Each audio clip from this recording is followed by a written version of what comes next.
तो जैसा कि हम लोगों ने मार्शल मास्टर के लास्ट एपिसोड में देखा, हानफे यहाँ पर सिस्टर जू को समझाने की अपनी पूरी कोशिश करता है, लेकिन यहाँ पर सिस्टर जू उसकी एक नहीं सुनती है और वो कल्टीवेशन करने के लिए इस जगह पर बैठ जाती है। इसके बाद यहाँ पर डीमन शॉर्ट सेक्ट के बाकी डिसाइपल भी आ जाते हैं और इन लोगों के साथ में वूमिंग का भाई भी होता है। इस चीज को देखकर हानफे अपने मन में सोचता है कि चैंग साहब कितना बड़ा ट्रेस है, वो अब तक इस जगह पर नहीं आ पाया है। हानफे अपने मन में ये सब सोच रहा होता है, लेकिन तभी हम लोगों को मिस जी को दिखाया जाता है जो कि 6th फ्लोर की ओर चली जाती है और इस चीज के बारे में टावर के बाहर में जितने भी एल्डर होते हैं उन लोगों को भी पता चल जाता है, जिसकी वजह से वो लोग बहुत ही ज्यादा शॉक हो जाते हैं। लेकिन तभी हम लोगों को चैंग साहब को दिखाया जाता है जो कि 6th फ्लोर में चला जाता है और उसके ऊपर बहुत सारे स्वॉर्ड हमला करने के लिए आने लगते हैं, लेकिन चैंग साहब इन स्वॉर्ड को कंट्रोल करना सीख जाता है, जिसे देखकर यहाँ पर मिस जी भी इन स्वॉर्डों को कंट्रोल करने की कोशिश करती है, लेकिन वो इस चीज में नाकाम हो जाती है। इस पर चैंग साहब मिस जी को बोलता है तुम्हारा असली नाम जी क्यूई है। इस बात को सुनकर यहाँ पर मिस जी भी बहुत ही ज्यादा शॉक हो जाती है। और अब आगे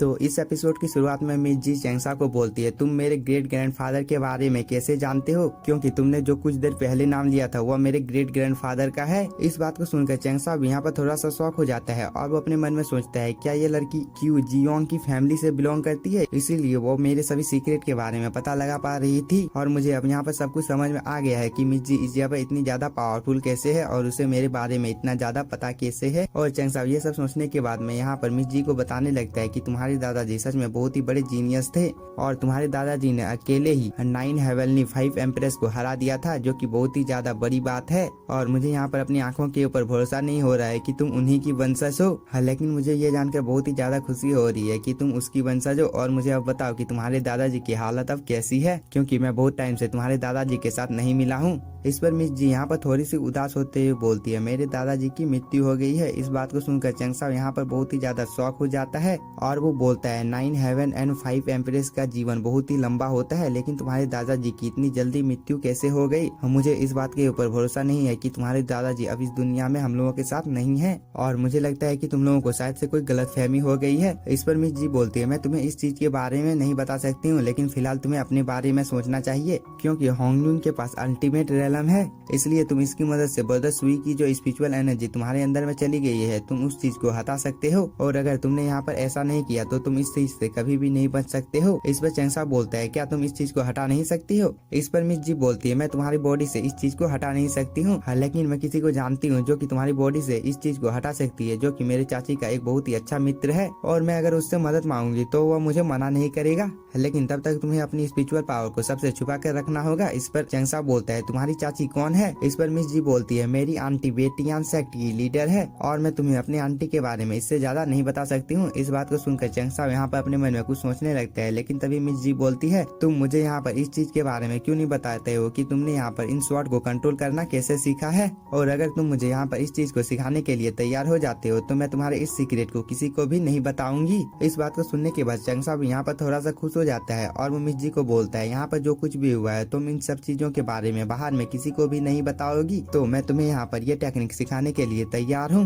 और तुम्हें इस चीज के लिए मुझसे यहाँ पर वादा करना होगा। इस बात को सुनकर यहाँ पर मिस जी बोलती है तुम्हें यहाँ पर चिंता करने की कोई भी जरूरत नहीं है, मैं तुम्हारे मामले को लेकर इतना भी ज्यादा इंटरेस्टेड नहीं हूँ। और वो ये बोलकर यहाँ पर शपथ लेने लगती है कि मैं जी लुई जब तक तुम मुझे यहाँ पर कल्टीवेशन के सभी चीजें प्रोवाइड करोगे और मुझे यह टेक्निक सिखाओगे तब तक मैं तुम्हारे किसी भी सीक्रेट को किसी को भी नहीं बताऊंगी, और अगर मैंने ऐसा किया तो मेरी मौत इसी जगह पर हो जाए। इस बात को सुनकर यहाँ पर चैंग साहब भी थोड़ा सा खुश हो जाता है। इस पर मिस जी बोलती है तुमने यहाँ पर जो कुछ भी बोला था मैंने वो सब कुछ कर दिया है, अब तुम्हारी बारी है। इस पर चैंग साहब बोलता है मुझे रिसेंटमेंट फिश से तो आजाद होने दो, मैं इसके बाद तुम्हें ये सब कुछ सिखा दूंगा। और वो ये बोलने के बाद में यहाँ पर अपनी एक टेक्निक को परफॉर्म करने लगता है, जिसे देखकर यहाँ पर मिस जी भी थोड़ी सी शॉक होती है, लेकिन चैंग साहब यहाँ पर अपने इस टेक्निक को जारी रखता है, जिसकी वजह से उसके इर्द गिर्द में बहुत ही अमाउंट में स्पिरिचुअल एनर्जी घूमने लगती है और उसके आसपास में एक सील भी अपेयर हो जाती है, जिसे देखकर मिस जी और भी ज्यादा शॉक हो जाती है। लेकिन तभी चैंग साहब के इर्द गिर्द में एक स्पिरिचुअल लोटस खुलने लगता है, जो कि दिखने से बहुत ही ज्यादा प्यारा लग रहा होता है। और ये स्पिरिचुअल लोटस यहाँ पर चैंग साहब की बॉडी में जितनी भी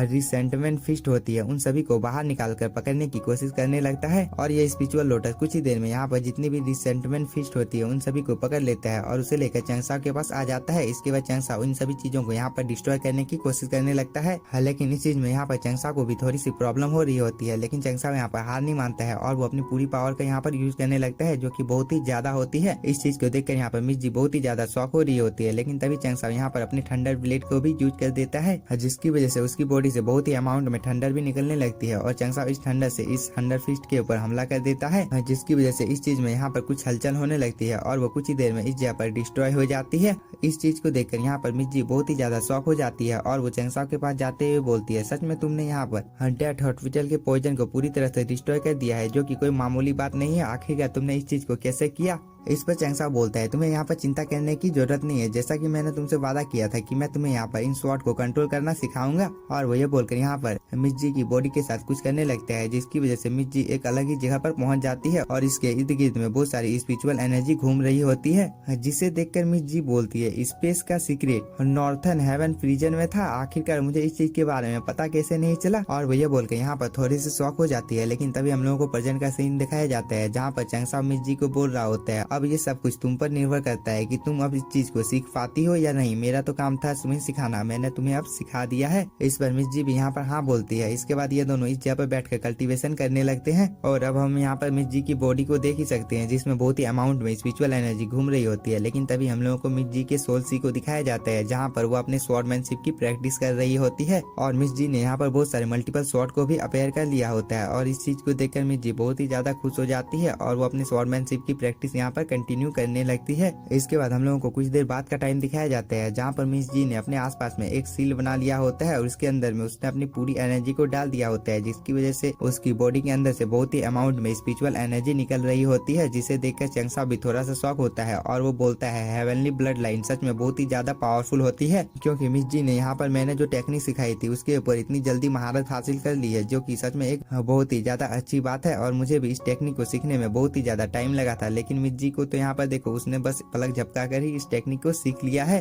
और वो ये बोलकर यहाँ पर आगे की ओर जाने लगता है। लेकिन तभी मिस जी को भी होश आ जाता है और वो भी चैंगसाओ का पीछा करने लगती है और इन दोनों के यहाँ से चले जाने के बाद हम लोगों को वूमिंग को दिखाया जाता है, जो कि इस जगह पर आ जाता है, जिसकी वजह से उसे भी इस जगह पर ग्रेविटी प्रेशर का सामना करना पड़ता है और उसके ऊपर बहुत सारे मल्टीपल स्वॉर्ड भी हमला करने के लिए आने लगते हैं। लेकिन वूमिंग ने टाइम रहते ही इन सभी को डॉज कर लिया होता है। लेकिन तभी हम लोगों को चैंगसाओ की गर्लफ्रेंड को दिखाया जाता है, जो कि इस जगह पर आ जाती है और उसे भी इस जगह के ग्रेविटी प्रेशर का सामना करना पड़ता है, जिस चीज में इसे यहाँ पर थोड़ी सी प्रॉब्लम हो रही होती है। लेकिन तभी यहाँ पर बहुत सारे स्वॉर्ड इसके ऊपर हमला करने के लिए आने लगते हैं, लेकिन वह टाइम पर इन सभी को डॉज कर लेती है और उसने यहाँ पर अपने सामने एक प्रोटेक्टिव बैरियर भी बना लिया होता है और वो इस चीज को देखकर यहाँ पर बहुत ही ज्यादा शॉक होती है कि यह फ्लोर बाकी फ्लोर के मुकाबले में बहुत ही ज्यादा पावरफुल है और वो ये बोलकर अपने इर्द गिर्द में चैंगसाओ को ढूंढने लगती है, लेकिन उसे चैंगसाओ कहीं पर ही नहीं मिलता है। इस चीज को देखकर वो अपने मन में सोचती है, मुझे लगता है कि चैंगसाओ पहले ही 7th फ्लोर के लिए निकल गया है, इसलिए मुझे भी जितनी जल्दी हो सके इस फ्लोर को क्लियर कर 7th फ्लोर की ओर जाना चाहिए। और वो ये बोलकर इस जगह पर कल्टीवेशन करने के लिए बैठ जाती है और वूमिंग भी इस जगह पर कल्टीवेशन करना शुरू कर देता है।